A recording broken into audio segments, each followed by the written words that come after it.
Bueno, y en el estudio le damos la bienvenida a Carlos Gutiérrez, diputado nacional. ¿Qué tal, diputado? ¿Cómo le va? Bienvenido. Hola Vanina, hola Martín, gracias por invitarme. Bueno, y una de las primeras consultas es saber su opinión sobre esto que se conoció esta mañana. Alberto Fernández renuncia a esta posibilidad de una candidatura. Muchos dicen que es la última cuota de poder que le quedaba. Bueno, la verdad que uno podría pensar que la renuncia del presidente a una candidatura para la reelección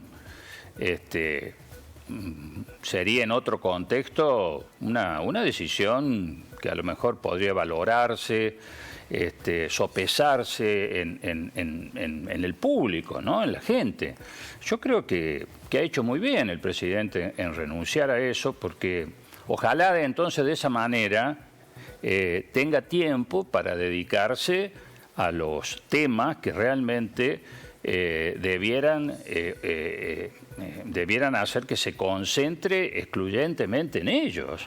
Es decir, parece mentira que se esté discutiendo en esta Argentina de hoy si el presidente va a ser o no va a ser, si fue apretado por fulana, por mengano, en un contexto donde, digamos, huelgan las palabras, porque todos sabemos de la gravedad que día a día la situación de deterioro, sobre todo de los sectores más humildes, en su capacidad de compra, etcétera, etcétera, tienen. Así que digo, ojalá la renuncia a a algo que yo sinceramente asumo lo que digo, creo que no le interesa a nadie demasiado, y ojalá lo ponga al presidente enfocado, vuelvo a decir, en los temas que verdaderamente necesita el país.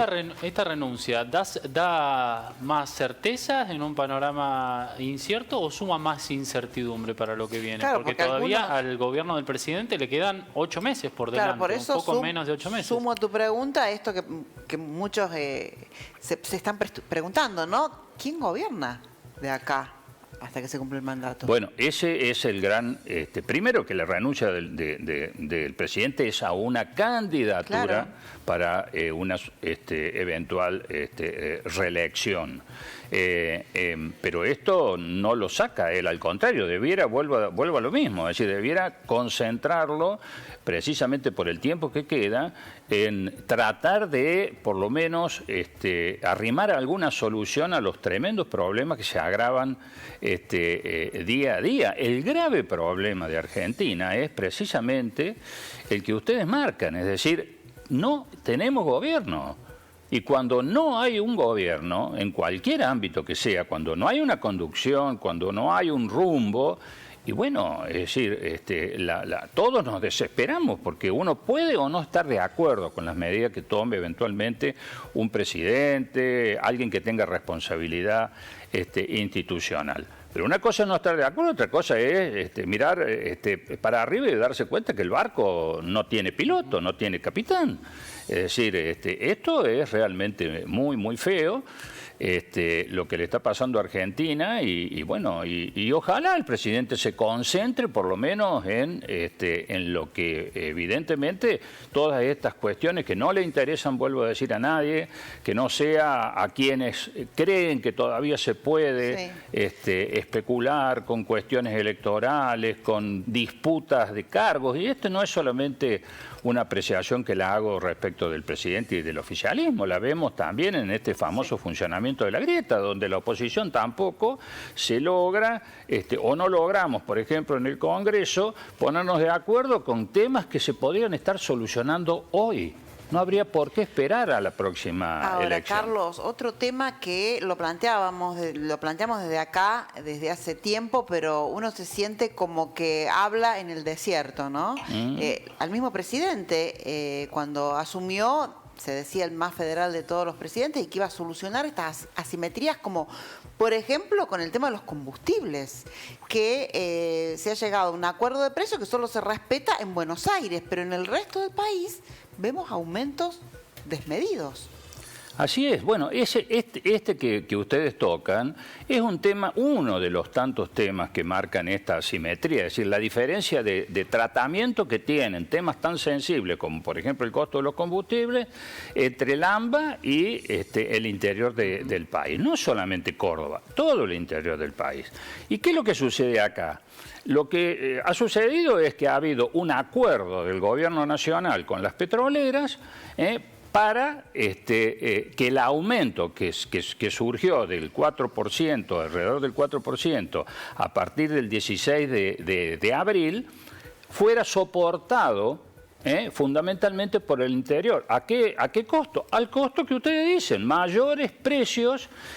Ahí yo les compartí un cuadro donde claramente puede verse esta asimetría. Es decir, ¿dónde se concentran los beneficios? En las grandes, en la gran urbe, digamos, en ese en el conurbano bonaerense, en Cava. ¿Por qué? Y porque se está razonando en términos electorales y porque indudablemente razonar en términos electorales es decir, ¿dónde está la mayor cantidad de votos? Y dónde a nosotros no nos conviene que la gente esté enojada producto del aumento de los combustibles o por lo menos de mayores aumentos al establecido. En el AMBA. ¿Y quién paga los platos rotos? El interior, que paga cifras de hasta el 20 y pico % de diferencia sin que haya una explicación que no sea esta que yo menciono, uno de los cuatro acuerdos, digamos, puntos donde el gobierno aparentemente ha acordado con las petroleras mantener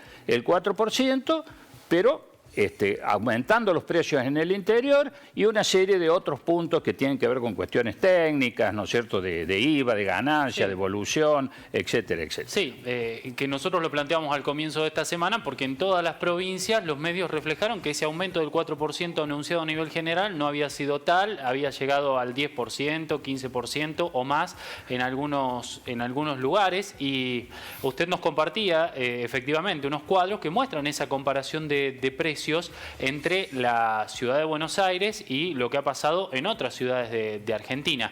Por citar este caso, vemos que respecto a los precios anteriores y el aumento aplicado el último fin de semana, en el caso de la ciudad de Buenos Aires, allí se cumplió a rajatabla. 4,02% es el aumento aplicado en los combustibles, o 4% en todos los combustibles líquidos. Pero ahora, cuando vamos a otra comparación, fíjense, cuando vemos, por ejemplo, el caso de Córdoba, aquí vemos que el aumento en el caso de Córdoba llegó, sobre todo en el caso de las naftas, superó ampliamente el 5% o el 6%, y cuando hacemos la comparación directa en el precio de combustible entre Córdoba y Buenos Aires, ese aumento llega de diferencial hasta casi el 20%.